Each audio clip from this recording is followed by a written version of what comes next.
बातमीत सत्यता हीच आमची ओळख। सिंदखेडा तालुक्यातील झोतवाडे इथं 6 फुटाचा दुर्मिळ अजगर आढळला आहे। तसेच झोतवाडे गावातील अभय युवराज सदाराव यांच्या साहूर शेत शिवारात शेतीचं काम करत असताना अचानकपणे भला मोठा अजगर आढळून आल्यानंतर अभय सदाराव यांनी गावातील सर्पमित्र कल्याण पाटील यांना अजगर पकडण्यासाठी बोलवण्यात आले होते।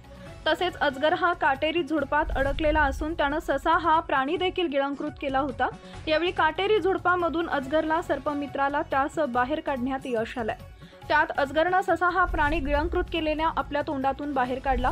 झोतवाडे परिसरात अजगर हा 2 वेळेस आढळला आहे। 3 वर्षापूर्वी देखील 8 फुटाचा अजगर आढळला होता। यावेळी सर्पमित्राला अजगर पकडण्यासाठी यश आले। यावेळी नागरिकांनी बघण्यासाठी मोठी गर्दी केली होती। आपल्या परिसरातील महत्त्वाच्या बातम्या पाहण्यासाठी आजच आमच्या JBTV न्यूज चॅनलला YouTube वर सबस्क्राइब करा आणि बेल आयकॉन प्रेस करा।